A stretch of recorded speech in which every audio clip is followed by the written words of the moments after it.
God is wonderful. Dieu est merveilleux. Et que c'est vraiment dommage que tellement de chrétiens le connaissent si peu. Ils souhaitent si peu sa compagnie. C'est vraiment dommage. Je ne vous le dis pas en des termes théologiques, mais de façon très terre à terre.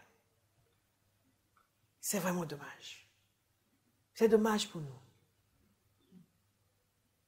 Nous sommes comme des gens qui sont invités à un festin. Avec des tables bien préparées, avec un festin du roi. Mais nous restons dehors comme des mendiants en suppliant une petite pièce pour pouvoir manger ce soir.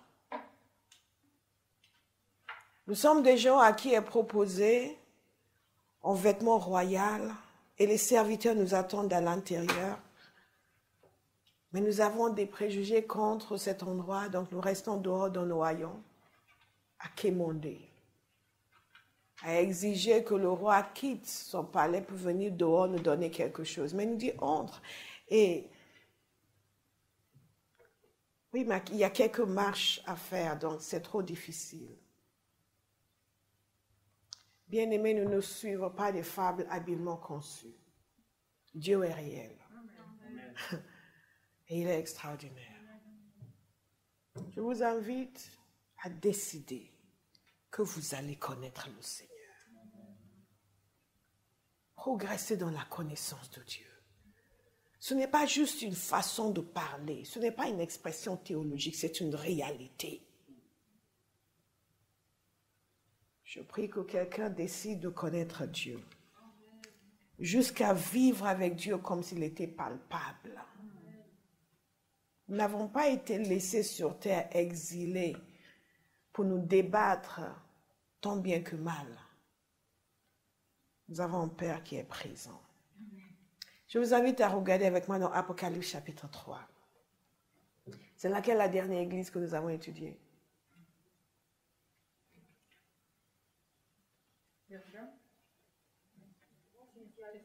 Thyatire. Alléluia. Donc aujourd'hui, nous allons parler de l'église de Sardes. Et si nous avons le temps, nous parlons de l'église de Laodicée. Et je réserve la bonne nouvelle pour la fin, l'église de Philadelphie. Je veux que nous terminions sur une note extrêmement optimiste. Donc nous allons terminer avec l'église de Philadelphie, même si elle vient avant l'église de Laodicée. Le Seigneur Jésus nous a dit ceci dans Jean chapitre 12, verset 26. En vérité, je vous le dis, si le grain de blé tombé en terre ne meurt pas, il reste seul. Pour ceux qui n'aiment pas le sacrifice.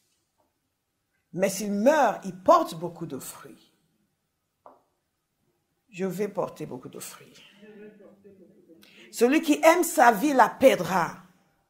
Et celui qui déteste sa vie dans ce monde la conservera pour la vie éternelle. Bien aimé, méditez sur ces paroles de Jésus. Parce que c'est ça le problème de beaucoup de chrétiens. Ils aiment trop leur vie sur terre. Ils aiment trop leur vie sur terre et ne sont pas prêts à faire des choses qui vont faire entorse à leur vie sur terre, alors que ces choses vont leur gagner des choses éternelles. Mais ils sont aveugles, ils aiment trop leur vie sur terre. Mais Jésus dit, celui qui aime sa vie va la perdre.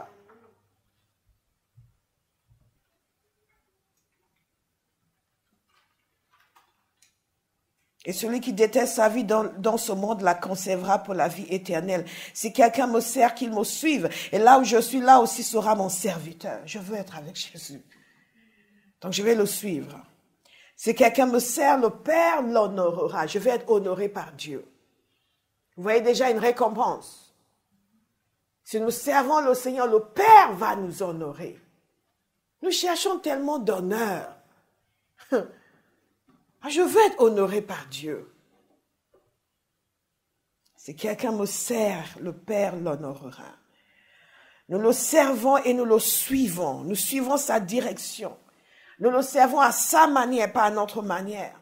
Nous le servons avec un caractère qui l'honore, une façon d'être et de faire qui l'honore. Nous le servons en adhérant totalement à sa cause.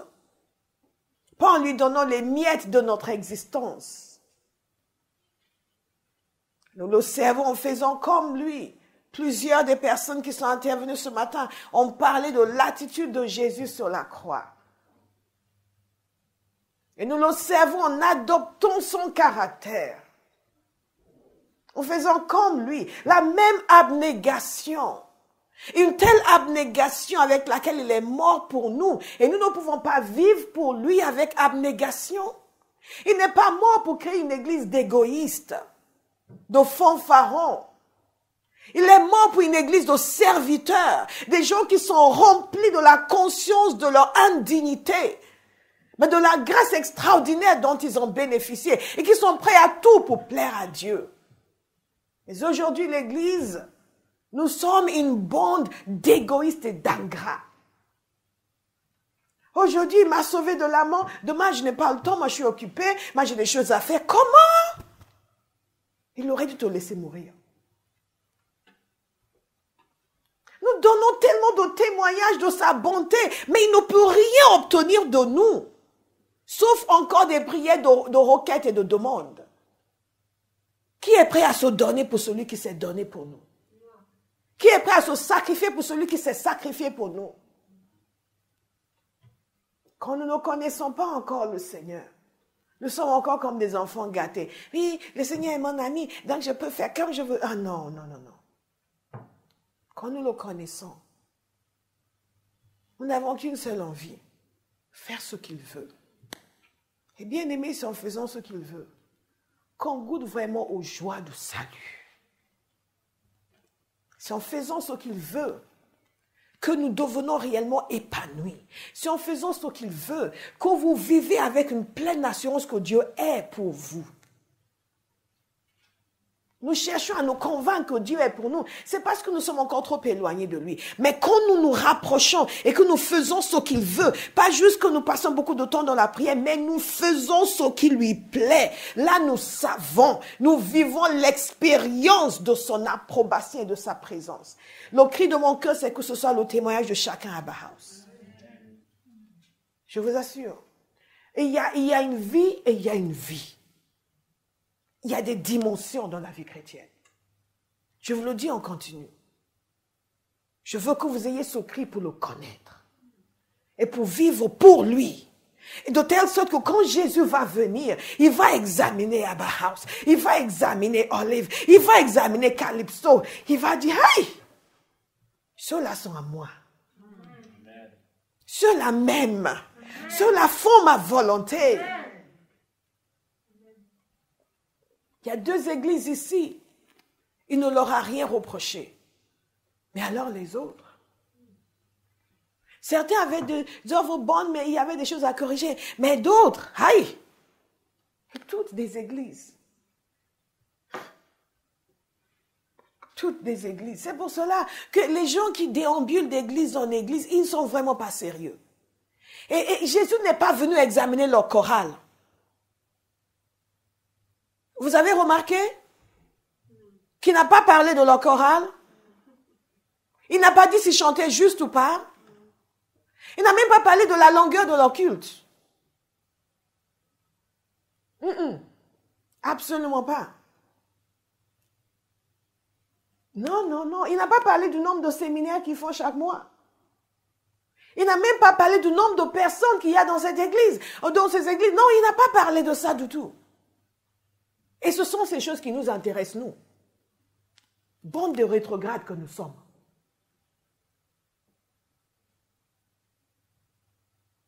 Non. Regardez les choses qui intéressent le Seigneur. Je prie que ce qui intéresse Jésus devienne ce qui intéresse Abba House.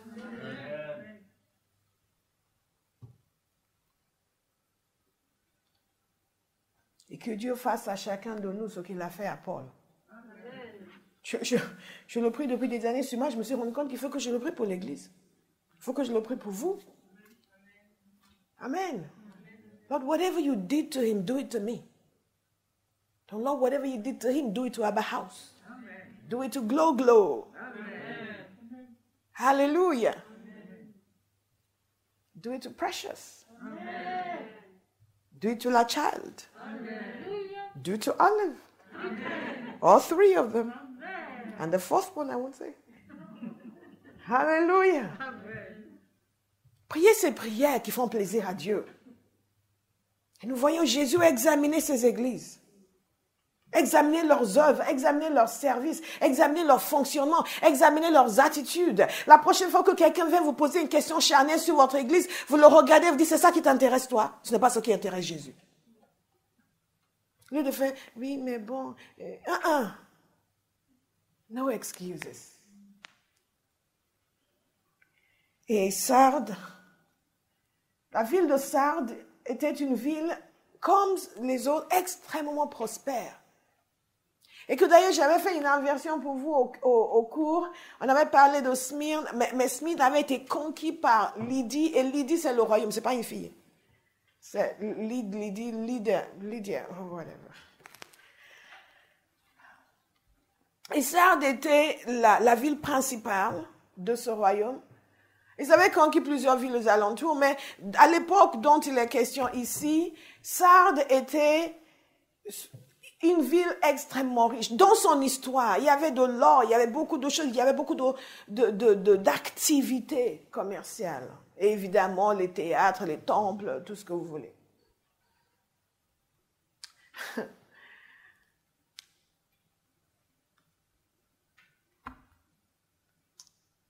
Et le nom de cette ville était synonyme de richesse, d'abondance et de prospérité.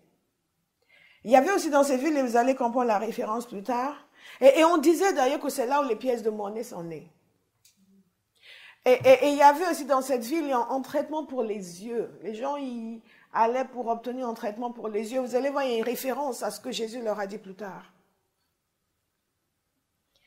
À moins que je le confonde avec Laodicée. Je pense que je le confonds avec Laodicée. Laodicée qui a un traitement pour les yeux. Pas ça. Mais ça était une ville extrêmement riche. Mais c'était une ville qui était caractérisée par l'impureté et la décadence. Et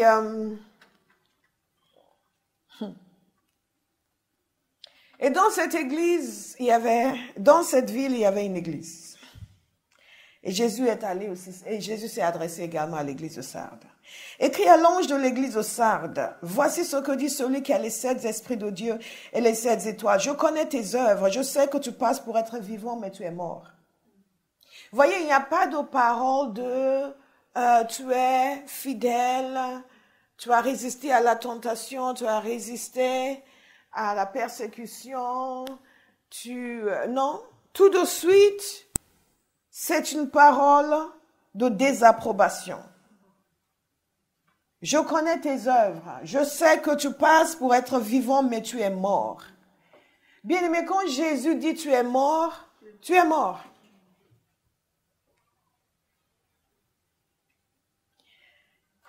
Sois vigilant et affermis le reste qui est sur le point de mourir. Car je n'ai pas trouvé tes œuvres parfaites devant mon Dieu. Rappelle-toi donc comment tu as accepté et entendu la parole. Garde-la et repens-toi. Si tu ne restes pas vigilant, je viendrai comme un voleur, sans que tu saches à quelle heure je viendrai te surprendre. Cependant, toi, à Sardes, quelques personnes qui n'ont pas souillé leurs vêtements, elles marcheront avec moi en vêtements blancs parce qu'elles en sont dignes. Le vainqueur sera habillé de vêtements blancs, je n'effacerai pas son nom du livre de vie et je le reconnaîtrai devant mon Père et devant ses anges, que celui qui a des oreilles écoute ce que l'Esprit dit aux églises. Dans ce passage, nous voyons donc des reproches très sévères qui sont faits à l'église de Sardes. Et à chaque fois, nous voyons que Jésus vient pour évaluer et il donne des promesses et il donne aussi des avertissements. Et en dépit des avertissements qu'il a donnés, il a quand même donné des promesses. Dans cette église de Sardes, on pouvait voir des gens qui semblaient aimer le Seigneur et faire la volonté du Seigneur. Alléluia. Et il dit que cette église passe pour être vivant. Ça, c'est quelque chose de terrible. Parce qu'il est en train de montrer qu'il y a un décalage entre leur opinion d'eux-mêmes et l'opinion que Dieu a d'eux. Il y a un décalage entre ce qu'ils disaient d'eux-mêmes, ce qu'ils pensaient être et ce qu'ils étaient réellement. Et je ne sais pas pour vous, mais moi, ça m'interpelle. Ça m'interpelle énormément sur la possibilité de se tromper et de se décevoir soi-même, de se mentir plutôt, de se mentir à soi-même. Et je peux vous dire qu'en tant que pasteur, j'ai vu cela pendant des années, les gens qui se mentent à eux-mêmes, qui ont une certaine idée d'eux-mêmes qui ne correspond absolument pas à la réalité.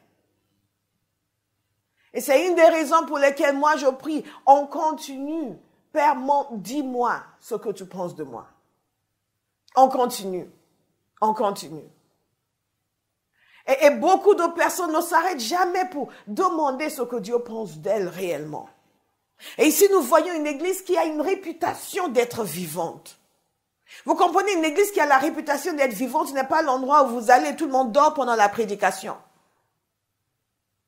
Ce n'est pas une église où vous allez, il n'y a personne dans la salle. Ce n'est pas une église où vous allez et vous voyez tout de suite que ouf, ça va pas ici. Non. C'est une église où vous allez où tout semble extrêmement bien, tout semble merveilleux. Vous avez une béa qui chante comme un ange. Alléluia. Vous avez une chorale extraordinaire. Je transpose dans notre temps aujourd'hui. Vous avez du monde dans la salle et ça bouge, et c'est mouvementé. Et vous avez une parole. Hey! Alléluia. Et tout ça semble vivant. Des activités en tout genre, des sorties de ceci, des sorties de là. Réunion entre jeunes, réunion entre moins jeunes, réunion entre plus jeunes, réunion entre plus que parfaits jeunes. Beaucoup d'activités, beaucoup d'événements, beaucoup de... c'est vivant ici. Jésus dit que tu passes pour être vivant, mais tu es mort. Ce n'est pas que tu n'es pas aussi vivant que tu ne crois. Non, il a dit tu es mort. En d'autres termes, tout ce que tu fais, ce ne sont que des activités. Je ne suis pas dedans. Tu es séparé du Christ. L'Esprit de Dieu n'agit pas au milieu de toi. Tout est ton affaire, ta chair, spectacle. Et tout le monde pense l'église de Sardes. Waouh! Ah, tu connais cette église? Oh! Oh, tu connais cette église? Oh! C'est ça, passer pour être vivant. En d'autres termes, les gens ils ont une bonne réputation d'eux-mêmes. Et les gens à l'extérieur ont une bonne réputation d'eux. Ah, Precious, tu es à l'église de Sardes. Oh, je t'envie. Super église. Laissons-nous interpeller par ce que Jésus dit ici. Laissons-nous interpeller et posons-nous des questions. Mais l'attachement à Christ n'y est plus. L'action du Saint-Esprit n'y est plus. Mais ils ont beaucoup de choses. Cela me parle. Parce que certains connaissent mon témoignage et le rêve que le Seigneur m'avait donné. Et je peux vous dire que ce que Jésus dit sur cette église me fait penser à ce rêve. C'est exactement ce que j'ai vu. Ce genre d'église où it's happening. Sauf que vous regardez, mais Dieu n'est pas là. Bien aimé, il est possible d'avoir une grande église sans Jésus. Il est possible d'avoir une petite église sans Jésus. Il est possible d'avoir un groupe de chrétiens sans Jésus. Sans le Saint-Esprit. Et nous avons beaucoup, et ça bouge dans tous les sens. Des gens partout, des activités partout. Et tout le monde content. Ils ne sont pas mécontents. Qui vous dit que tout le monde veut Dieu? Tout le monde veut une église agréable. Que Dieu y soit ou pas. What's that got to do with the price of fish? Comme on dit en portugais. Et donc, ça devrait nous interpeller, nous, à Bauhaus. Parce que Jésus n'a pas écrit ça pour que nous puissions pointer du doigt à quelqu'un d'autre. Il a écrit pour que nous soyons sensibilisés et que nous-mêmes, nous prenions garde à nous. Pour que nous ne devenions pas l'église de Sardes. Et que nous sachions exactement ce que c'est une église qui est agréable à Dieu. C'est quoi un service qui plaît à Dieu? Quelles sont les actions qui feront plaisir au Seigneur? Pas ce que notre génération a défini. Et vous savez, parfois, en tant que serviteur de Dieu, vous devez résister à la pression que les gens mettent sur vous pour aller dans tel sens et aller dans tel sens. Parce que si on fait ça, on va être comme ça. Si on fait ça, on va être comme ça. Avec une apparence de vie, alors qu'on sera mort. Parce qu'on ne veut pas nécessairement la crainte de Dieu. On ne veut pas nécessairement ce que Dieu veut. On veut juste ce qui va nous faire plaisir et nous donner l'impression que nous sommes une super église et que nous avons une bonne réputation.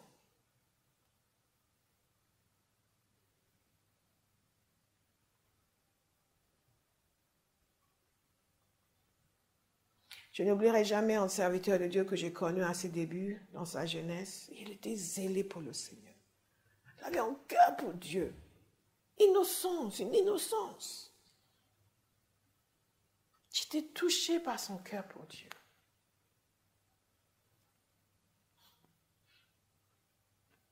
Des années après, le cynisme a pris le dessus. Et des choix dans l'assemblée. Il y a eu un changement.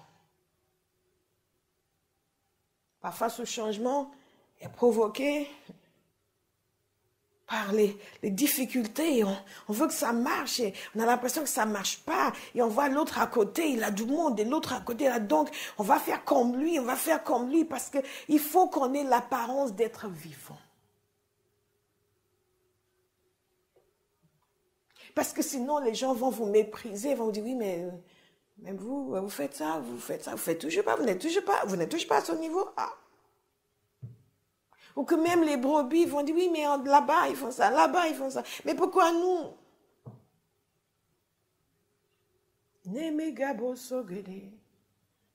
Mais quand nous comprenons que Jésus ne voit pas comme nous voyons, nous réfléchissons différemment. Tu passes pour être vivant, mais tu es mort. Une apparence de faire plaisir à Dieu, de servir Dieu. Une apparence d'être approuvé par Dieu. Tout marche bien, tout fonctionne. Wow, c'est une super église. Abraham, c'est ce qu'il parle de nous. Vous ne savez pas quoi répondre. Ou vous ne voulez pas répondre. Nous devons nous poser la question.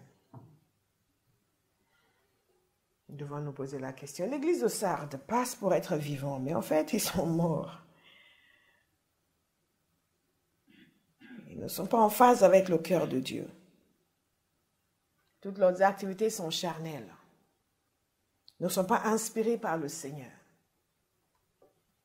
Ah, eux, ils font ça. Ah, ils font ça et ça marche, nous aussi, nous allons faire. Ah oui, ils ont tel ministère là-bas et ça amène du monde. Nous aussi, on va faire la même chose. What? Tellement de choses. C'est une situation terrible parce que les hommes vont vous célébrer et vous aussi, vous allez vous célébrer. Et Jésus n'est vraiment pas en train de vous célébrer. Ça peut arriver à une assemblée et ce qu'il dit ici aussi, vous pouvez l'appliquer à votre propre vie. Je vous ai souvent dit qu'il m'est arrivé par le passé de faire quelque chose que tout le monde a trouvé extraordinaire. Et seul en prière avec le Seigneur, il m'a dit, why did you do that? Huh? But Lord, everybody liked it. J'ai dit, ok, j'aurais pas dû. Mais tout le monde a trouvé ça merveilleux. Ce qui arrive quand on est dans cette situation, c'est qu'on devient réfractaire à toute correction.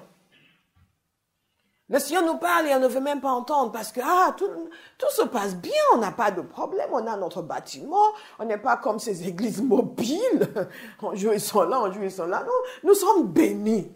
Nous sommes bénis, le Seigneur nous a bénis.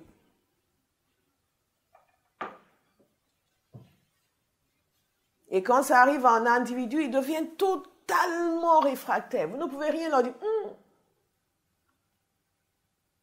Parce qu'ils pensent qu'ils sont vivants. Et c'est là où il est très facile de chuter, de tomber. Méfiez-vous quand tout le monde vous célèbre. Méfiez-vous.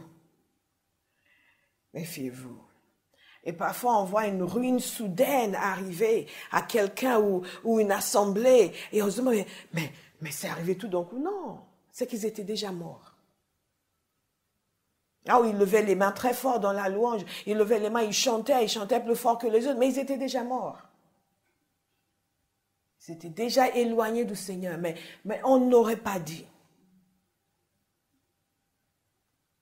Et regardez ce qu'il dit. Sois vigilant et affermis le reste qui est sur le point de mourir. En d'autres termes, cette église est morte. Il y a encore des éléments qui pourraient peut-être fonctionner, mais tout est en train de mourir. Il dit, sois vigilant. Dans certaines traductions, il dit, réveille-toi. Dites à quelqu'un, réveille-toi. Réveille-toi. Réveille-toi. Dites-le lui fermement parce qu'il pensait que ce message était pour vous, pas pour lui. Donc dites-le lui, réveille-toi. Réveille-toi. Alléluia. Bien-aimé, vous dites, pasteur, vous aussi. Ah, je me le suis appliqué à moi-même avant de venir vous l'enseigner.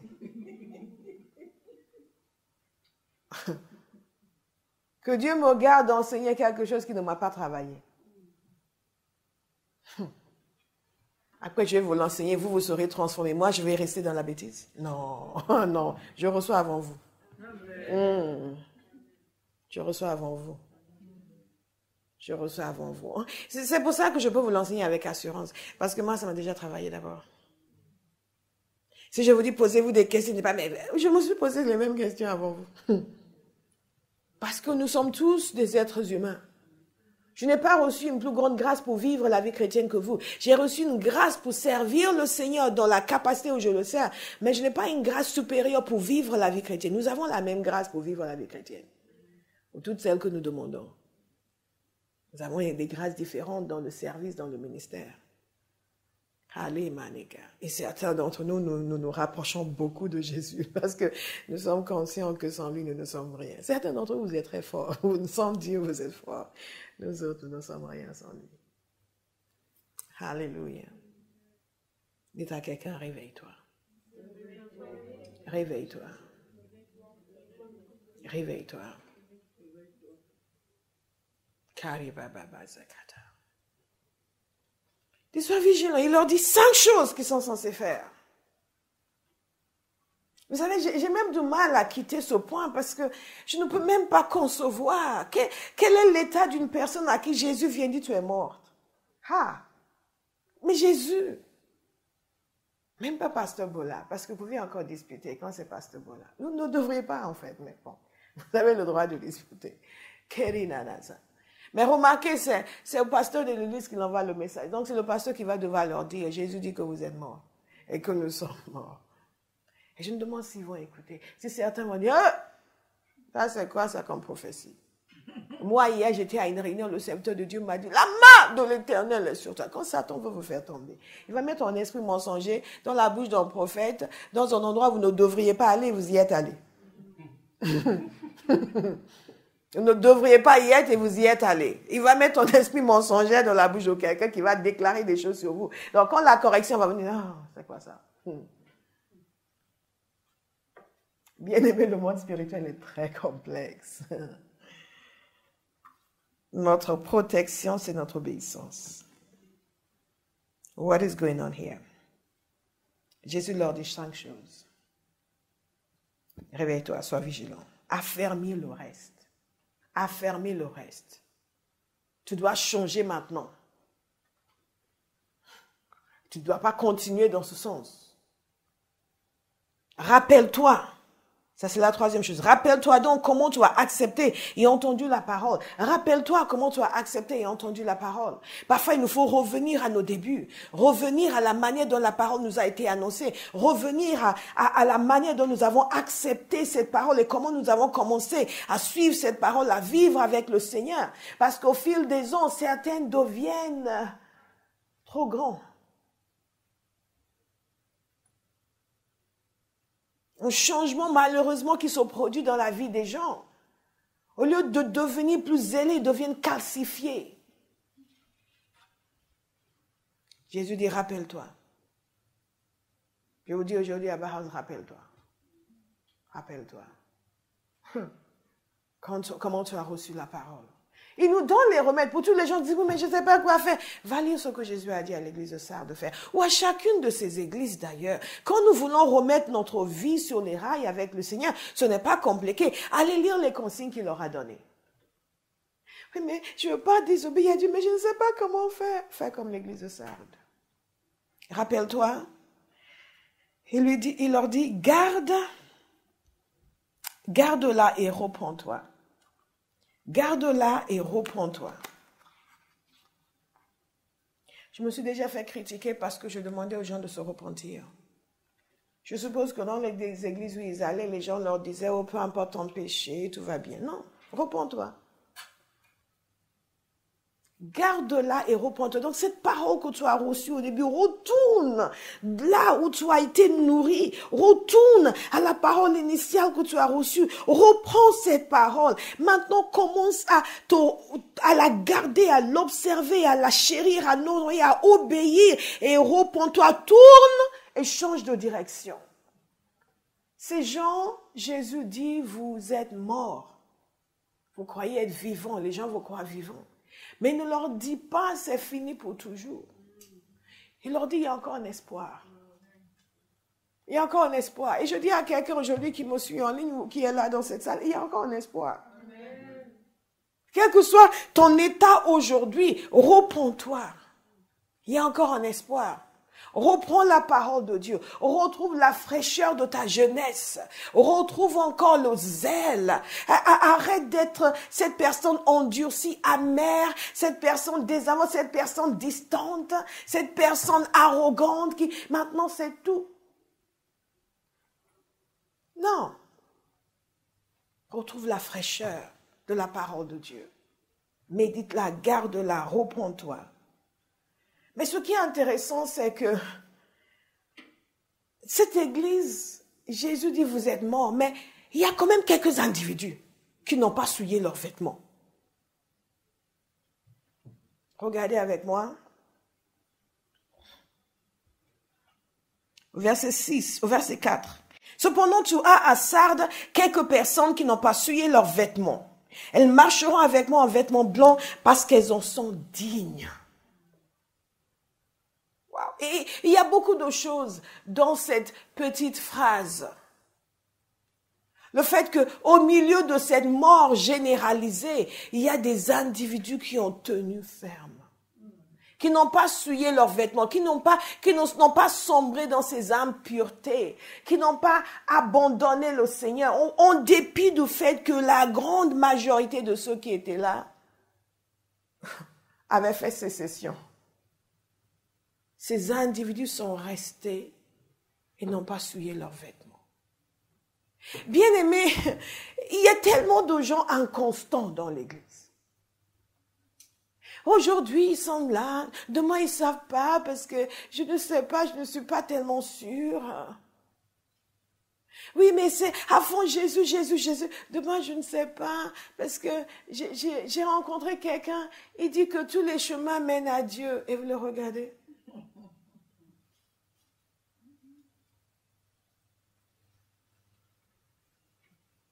L'inconstance.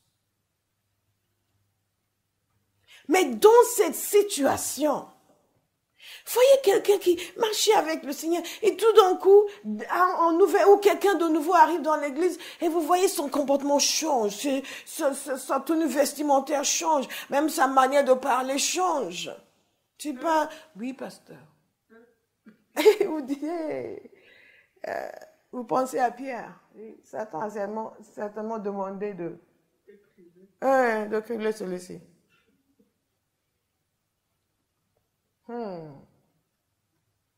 L'inconstance. Vous devez prier en continu pour avoir un cœur ferme dans la droiture. La constance. Ça, c'est le chemin que j'ai choisi. Vous voulez vivre comme ça, c'est votre problème. Moi, non. Il y a quelques individus dans cet endroit qui n'ont pas souillé leurs vêtements, qui sont restés fidèles au Seigneur. Vous imaginez ce que ça demande comme force intérieure? Bien aimé, on ne peut pas faire l'économie de la force spirituelle. Certains ont écouté le message, c'était un bon message, on a été béni. Et c'est tout, la force n'est pas venue. On ne peut pas en faire l'économie. Et regardez ce que Jésus dit à leur sujet. Oh, parfois vous pensez que vous vivez quelque chose de difficile.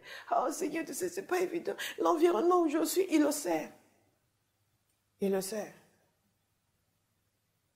Jésus dit le concernant.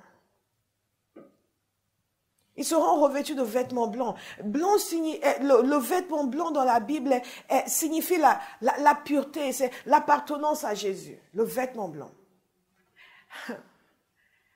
Kamo samana keshe. Lemagone mazekata. Sardaï était une ville qui était connue pour ses tissus. Ils aimaient la vie, la belle vie, le luxe. Et il a dit ceci, notez bien. C'est pas juste qu'ils seront revêtus ainsi. Il dit parce qu'ils en sont dignes. Ils en sont dignes. Quelle évaluation! Je prie que vous ayez le désir de vivre de telle sorte que Dieu va dire de vous que vous êtes digne. Hey! Nous n'avons pas les mêmes ambitions. Hein? Que cela devienne votre ambition. Beaucoup de gens pensent que nous sommes tous chrétiens, nous sommes pareils devant le Seigneur. Ce n'est pas vrai. Ils ne nous voient pas tous pareils. Il y a des gens qui l'apprécient particulièrement. Il y a des gens qui désapprouvent particulièrement. Nous le voyons dans ces passages. Dans la même église. N'est-ce pas, tonton? Dans la même église. Certains sont morts. Il envoie des menaces. Certains, il les trouve dignes.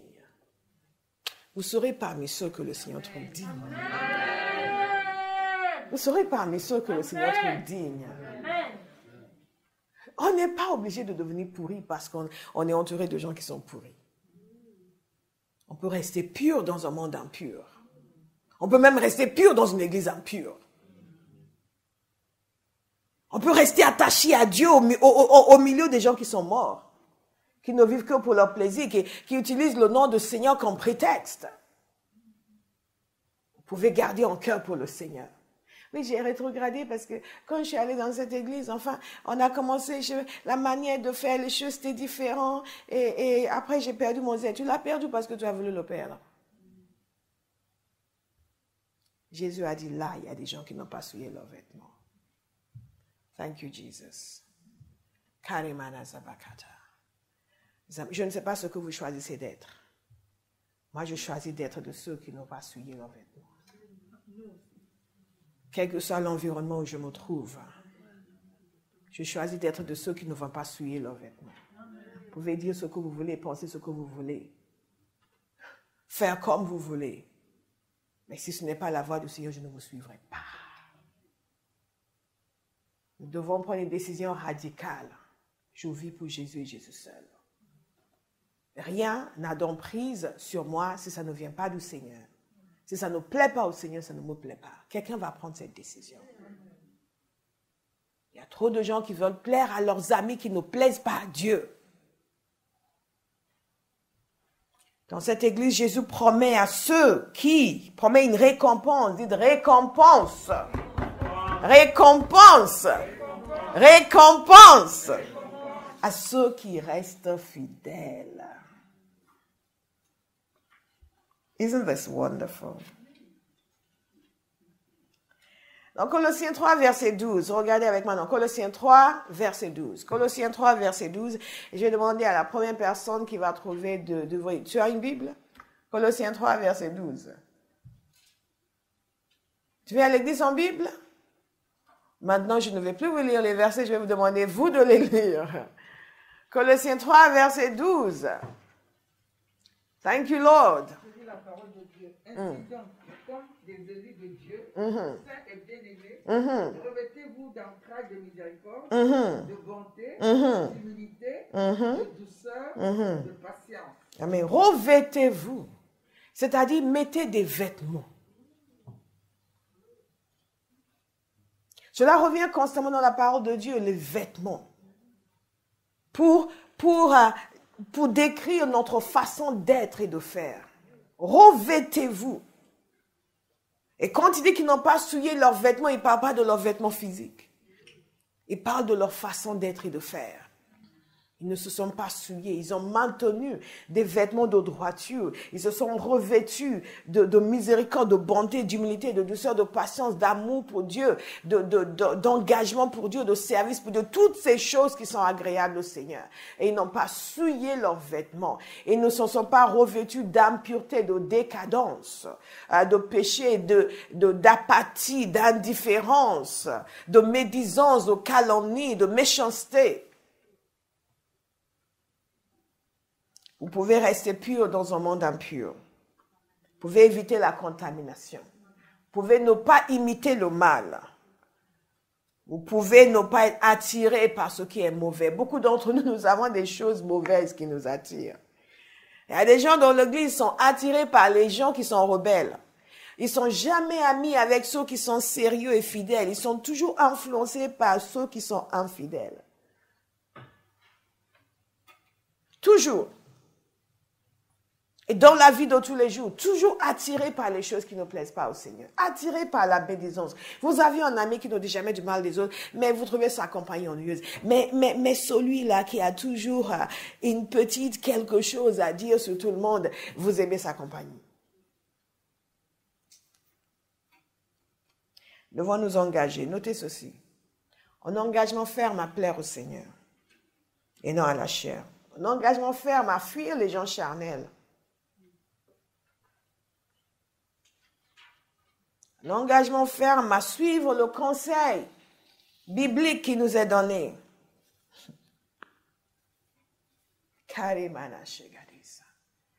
Vous pensez être quelque chose et Dieu pense autre chose de vous. Il y a quelque chose que les gens disent souvent dans l'église. Dès qu'ils sont repris pour quelque chose, Dieu sait. Les gens qui parlent comme ça, ce sont des gens qui ne connaissent pas Dieu. Parce que ce qu'ils font est objectivement mauvais, ça crève les yeux. Ils ne voient pas, ils sont convaincus que Dieu est d'accord avec eux. Et là, vous les regardez et dites, voilà, this person will suffer.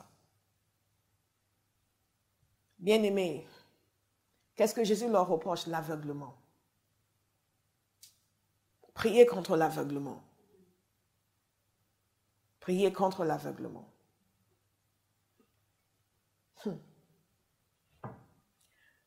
Vous savez, parfois, quand les gens se marient, avant le mariage, ils sont aveuglés. Après le mariage, ils voient clair.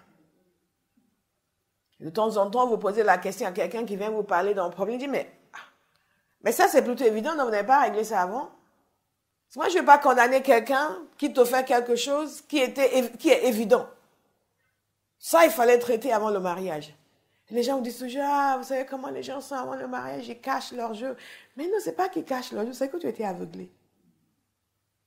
Ce qui était évident, tu as refusé de voir. Bien aimé, souvent dans nos vies, nous sommes aveuglés. Dieu nous a donné de l'autorité dans l'Église pour nous éviter de souffrir de l'aveuglement.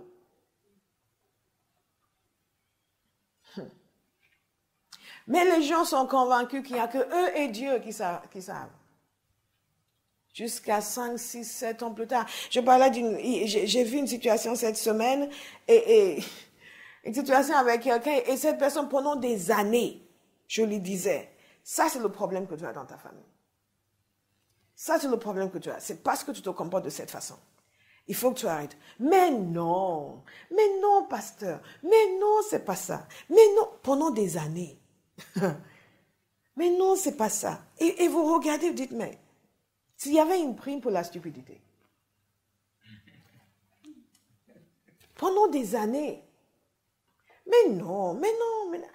Vous comprenez, la personne est tellement convaincue qu'elle ne s'arrête même pas pour réfléchir à ce que vous dites. Pour dire, bon, pasteur Bola n'a pas l'habitude de dire des bêtises, on peut lui accorder ça. Je bénis le Seigneur pour ça. Même si vous ne dites pas Amen, c'est vrai. On peut lui accorder ça. Je devrais au moins me pencher, ne serait-ce qu'une minute sur ce qu'elle a dit. Non. Il y a des gens qui sont aveuglés, complètement aveuglés sur eux-mêmes. Et pendant des années, je dis les années, je ne parle pas d'une fois, 2 fois. Jusqu'à ce qu'une situation se produise. J'étais là. Et quoi encore? C'est évident. Nous devons prier contre l'aveuglement. Nous devons prier contre l'aveuglement. Une église entière totalement aveuglée. Les gens autour d'eux totalement aveuglés. Priez que Dieu vous donne des gens qui voient dans votre entourage. Des gens qui voient. Mais si vous êtes quelqu'un qui aime la bêtise, vous allez trouver beaucoup de gens qui vont être d'accord avec vous. Des gens qui voient. Donc tous ces gens, ces gens dans cette église ne voyaient rien. Les gens autour aussi ne voyaient rien. Et ils avaient cette réputation. Les gens, waouh, mais personne ne voyait ce que le Seigneur voyait. C'est terrible. Il y a des choses qui sont possibles qu'on n'imagine même pas. Et bien aimé, ça nous amène à crier au Seigneur, ouvre mes yeux, Père. Ouvre mes yeux, ouvre mes yeux. Ouvre mes yeux. Vous êtes mariés, que Dieu vous ouvre les yeux sur vous-même. Ouvre les yeux de votre épouse sur elle-même. Et vice-versa. Et vous voulez vous marier? Que Dieu vous ouvre les yeux. Parfois, vous voyez des choses, vous dites, je ne veux pas écouter. Vous dites, pasteur, on ne savait pas que c'était comme ça. Moi, je savais. I told ya. Vous ne pensez pas que je suis du genre à faire, oh, mais bon, c'est pas comme. Non, moi, je suis du genre à dire, je te l'avais dit. Oui, mais it's no longer my problem. Bien-aimés, nous devons avoir les yeux ouverts. Nous ne pouvons pas arriver au point où Jésus nous considère comme morts et nous pensons que nous sommes vivants.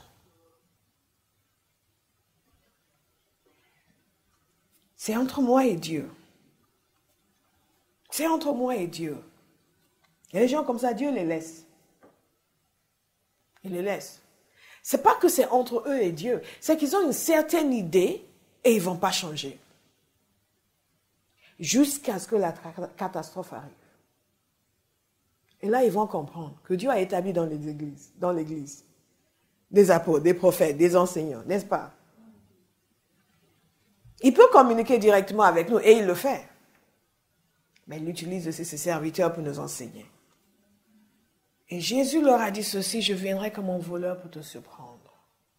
Ça peut ne pas avoir un sens pour nous, mais ça a un sens pour la ville de Sardes, parce que 2 fois dans son histoire, la ville de Sardes a été surprise comme un voleur. D'abord par Cyrus, le roi de Perse, parce qu'ils avaient une fortification qu'ils croyaient imprenable. Donc, ils pensaient que leur ville était imprenable. Mais Cyrus, le roi de Perse, est venu et selon l'histoire, il aurait offert une prime à celui de ces hommes qui trouverait le moyen de pouvoir entrer dans cette ville.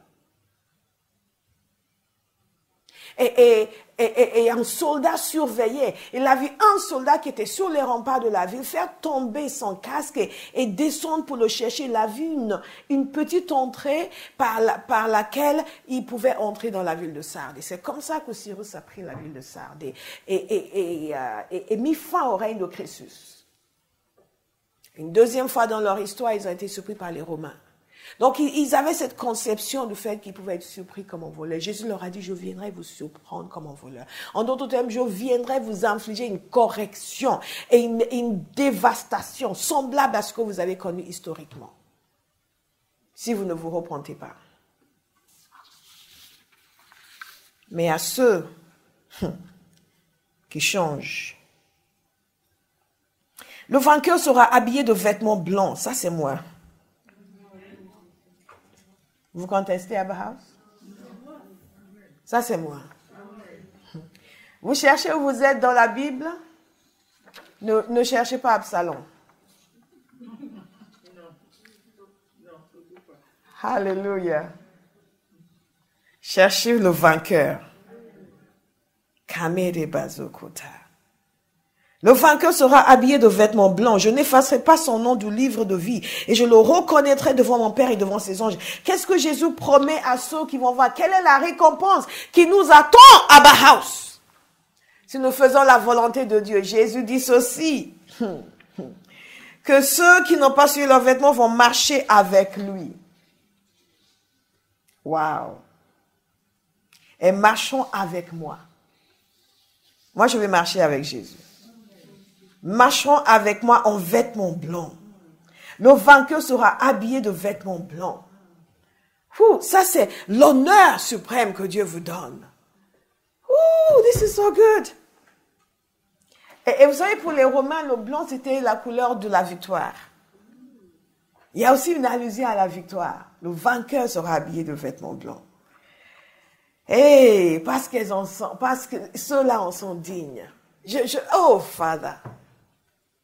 L'approbation de Dieu.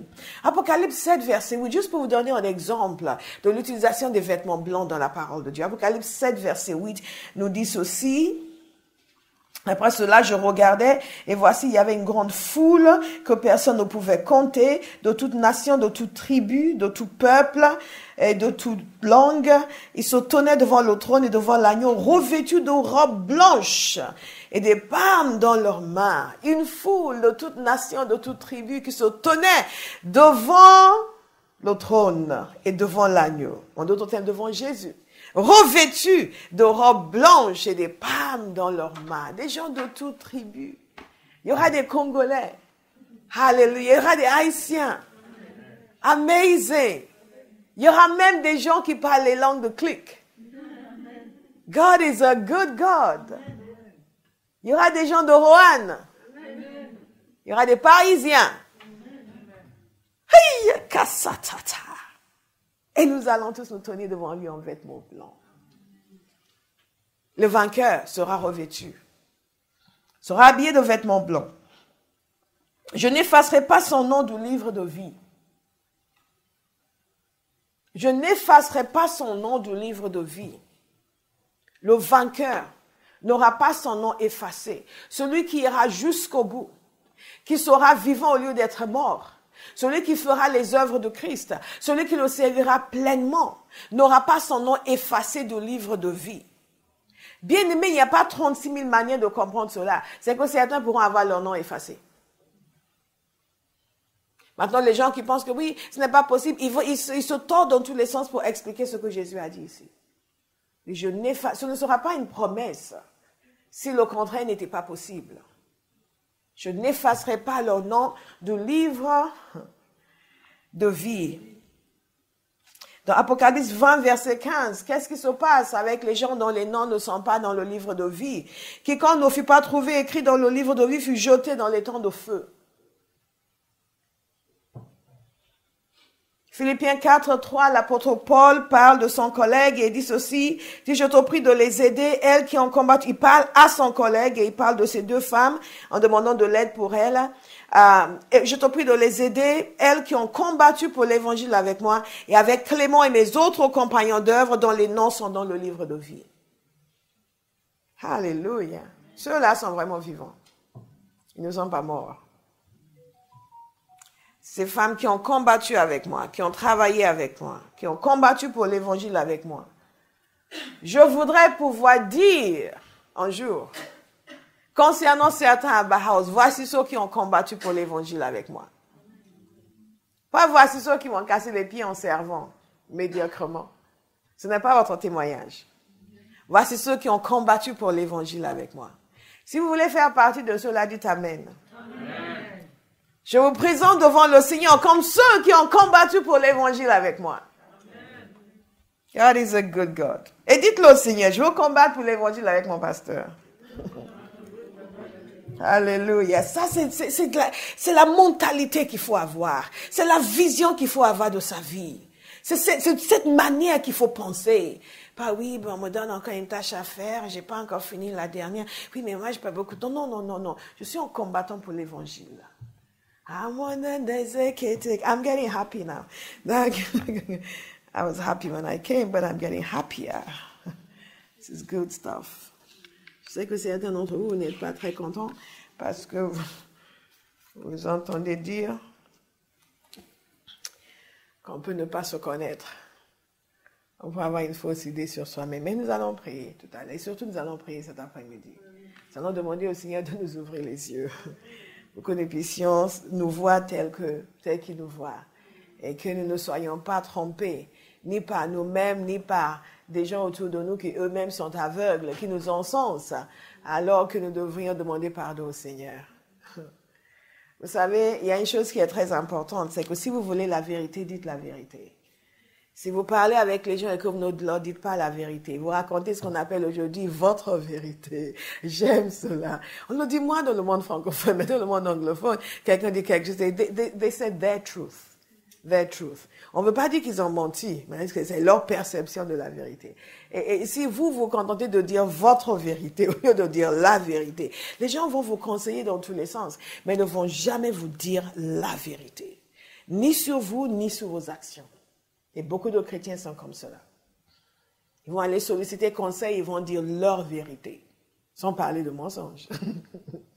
Et quel mot ça? Nous sommes une société d'euphémisme. Ils vont dire leur vérité et ils vont baser leur réaction sur les faux conseils qu'ils ont reçus, sur la base de leur vérité qu'ils ont racontée. Et ils ne se voient toujours pas tels qu'ils devraient se voir. Priez que Dieu vous entoure des gens qui voient ce que Jésus voit. Quand vous allez vous marier, priez pour que Dieu vous donne un mari qui voit ce que Jésus voit. Que Dieu vous donne une épouse qui voit ce que Jésus voit. Vous n'avez pas besoin qu'on vous monte. Vous n'avez pas besoin qu'on vous caresse dans le sens du poids. Vous n'avez pas besoin d'un pasteur qui leur dit vous êtes extraordinaire, vous êtes merveilleux, alors que vous êtes mort.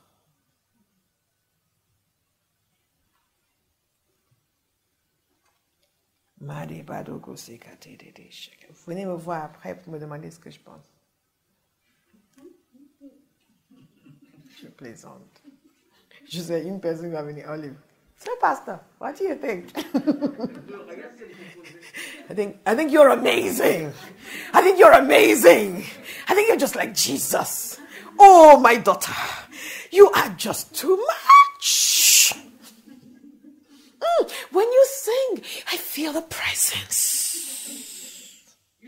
When I get up and preach, I'm like, I have that voice. I think you are just amazing. C'est ce que nous voulons entendre, n'est-ce pas? C'est ce que les chrétiens veulent entendre. Ah oui, moi j'aime bien ce pasteur, il est tellement encourageant, mais il sait que tu fais des bêtises. Il n'a rien à serrer parce que tu donnes des grosses dîmes.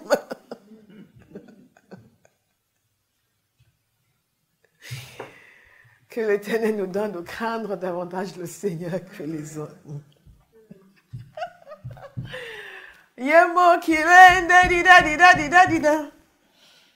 Je n'effacerai pas son nom du livre de vie. Je le reconnaîtrai. Quatrième promesse, je le reconnaîtrai devant mon Père. Ça, ce sont des récompenses. Notez-les et priez-les. Dites, c'est ça ce que je veux.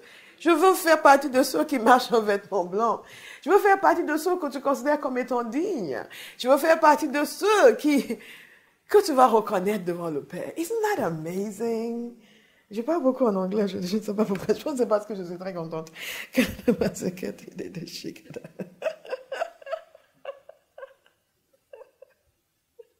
me passes voilà, le message est dur. Non, le message est un message d'espoir qui nous permet de nous corriger. Dis-moi, je ne vais pas finir comme ça. Voici ce que Jésus pense.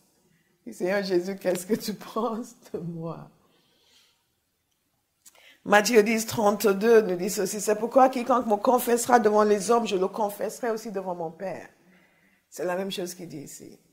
Quiconque me confessera devant les hommes, je le confesserai aussi devant mon Père qui est dans les cieux. Mais quiconque me reniera devant les hommes, je le renierai aussi devant mon Père qui est dans les cieux. Nous pouvons le renier avec notre style de vie. Nous pouvons le renier avec nos paroles. Nous allons voir l'église de Laodicée la semaine prochaine. Je vais aller là-bas aujourd'hui, mais je ne vais pas vous retenir trop longtemps. Nous avons la prière cet après-midi. Nous pouvons le renier avec notre manière de faire, notre manière d'être. Nous pouvons être des chrétiens, mais dans la vie ne témoigne pas pour lui. Nous avons vu cela la semaine dernière, la semaine d'avant. Dans la vie ne témoigne pas pour lui. Mais Jésus dit, celui qui le confesse, il va le confesser devant le Père. Donc il dit ceci, je le reconnaîtrai devant mon Père et devant ses anges. Vous vous rendez compte? Vous arrivez et Jésus dit, that's my daughter. That's my daughter. That's my daughter. Et les anges, so wonderful. Hallelujah. Et vous savez que je le crois, ce que je vous dis. It's wonderful. Le vainqueur. Notez à chaque fois le vainqueur. Ça revient. Le vainqueur, le vainqueur. Bien-aimés, nous sommes sur un champ de bataille. Et nous devons lutter contre tout ce qui va nous séparer du Seigneur. Contre tout ce qui va nous enlever notre feu, enlever notre zèle. Tout ce qui va mettre en nous de l'amertume. Vous devez lutter contre ces choses. On ne lutte pas uniquement contre le diable quand il vient nous étrangler la nuit. On lutte contre tout ce qui est provoqué par lui et qui vient atténuer notre feu, notre zèle, notre flamme, notre engagement total pour le Seigneur. On ne veut pas passer pour être vivant alors qu'on est mort. On peut être là, on chante, on crie, on danse et nos cœurs sont éloignés de lui. Ce ne sera pas votre témoignage. Donc notez bien, pas constamment de vainqueur. Ces promesses sont extraordinaires. Elles doivent nous pousser à la fidélité. Il dit encore ceci, que celui qui a des oreilles écoute ce que l'Esprit dit aux églises. Que celui qui a des oreilles écoute ce que l'Esprit dit aux églises. Abba House, est-ce que nous avons des oreilles? Est-ce que nous allons écouter? Est-ce que nous allons travailler pour obtenir des promesses divines? Travailler pour ce qui est précieux devant le Seigneur. À sa manière, nous laisser changer, casser les barrières, les raisonnements, les attitudes et faire le servir en le suivant. Amen. Thank you, Lord. En nous laissant transformer. Comme Madame ici présente. Thank you, Lord. Ça, c'est un domaine de transformation radicale. Pour vous autres, ce n'est pas le cas. Parce que vous, quand vous commencez, on aura déjà fait la sieste, le repas du matin, le repas du soir avant que vous ne terminiez. Mais certaines personnes sont l'opposé. Et donc, à tous les niveaux des transformations, à tous les niveaux, pour que nous puissions être vivants et non morts. Je ne sais, je crois que le Saint-Esprit va nous aider à saisir la profondeur de ce que Jésus a dit à cette église et le sérieux de cette affaire. Parce que beaucoup de gens entendent un message comme ceci et vont le répéter, mais ne l'appliquent jamais à eux-mêmes. Pour dire, waouh, est-ce que je me vois vraiment? Est-ce que l'opinion que j'ai de moi est celle que Dieu a de moi? Et en tant qu'assemblée, est-ce que Dieu pense de nous ce que nous pensons de nous-mêmes? Qu'est-ce que Dieu valorise dans une église? Qu'est-ce que nous voulons imposer dans notre église que Dieu ne valorise pas, juste parce que nous le voyons ailleurs et ce sera bien que nous aussi on l'ait, parce que comme ça, les gens vont penser ceci. Les gens peuvent penser ce qu'ils veulent, ce que Dieu pense, c'est la seule chose qui compte. Tous les gens pensaient du bien de l'église de Sardes et Jésus disait qu'ils étaient morts. Nous allons remercier le Seigneur pour sa parole. Alléluia. Alléluia.